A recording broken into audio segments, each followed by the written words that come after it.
The story of Charlie Kirk's assassination has gripped America, not just because of the shocking death of a high-profile conservative voice, but because of the young man suspected of pulling the trigger.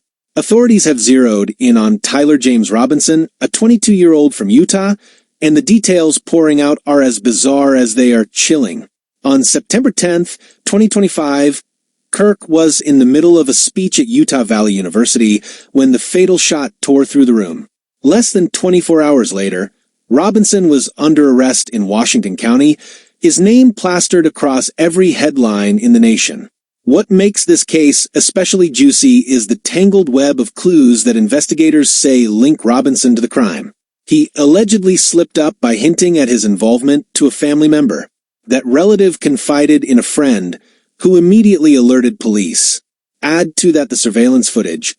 A figure matching Robinson's build, caught roaming around the venue, and even leaping from a rooftop where the shot is believed to have been fired. When police swooped in, they recovered a bolt-action Mauser .30-06 rifle, eerily similar to the weapon believed to have ended Kirk's life. But it gets darker. Bullet casings were discovered with strange engravings. "Hey, fascist!" Catch and references to the protest anthem Bella Ciao. This wasn't just violence. It was theater. It was message-driven mayhem. Digital footprints only tighten the noose. Robinson's Discord chats, handed over by his own roommate, reportedly reveal discussions about retrieving a rifle from a hidden drop point. This isn't the work of a confused bystander, it reeks of calculation. That's why prosecutors are moving forward with charges that include aggravated murder, weapons violations, and obstruction of justice. Yet, the real shockwave came when the initial political narrative crumbled.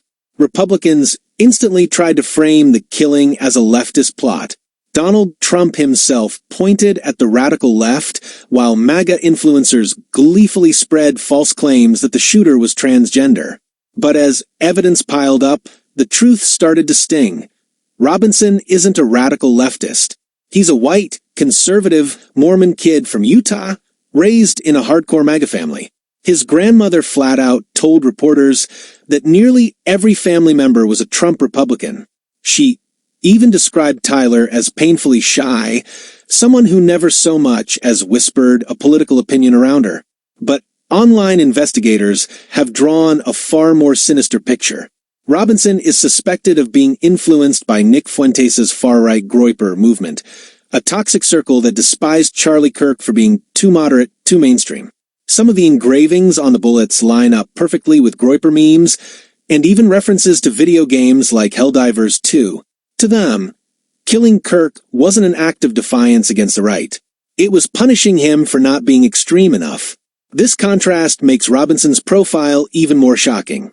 Far from being an outcast, he excelled in school with a flawless 4.0 GPA, and even won a scholarship. His father is said to have convinced him to surrender peacefully, reaching out to authorities before things escalated further. Yet beneath the polished image of a model student lurked someone who may have been radicalized into carrying out one of the most sensational political killings in recent memory. Meanwhile, Charlie Kirk's death has left a hole in conservative America. The 31-year-old built his brand on being unapologetically pro-Trump, pro-gun, and pro-Israel. To his followers, his killing isn't just murder, it's martyrdom. But the uncomfortable truth for Republicans is that this time, the alleged killer doesn't fit the narrative they rush to sell. He isn't a Democrat. He isn't an immigrant. He isn't transgender. He's one of their own, a homegrown white man with access to guns and fueled by a warped vision of America first. So here's the big question.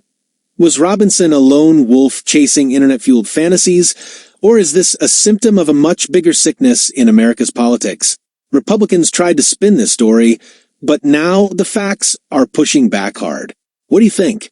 Is this proof that America's political violence problem is really coming from the far right? Or do you see it differently? Drop your thoughts in the comments, because this case isn't just about one man with a rifle, it's about the state of the nation itself.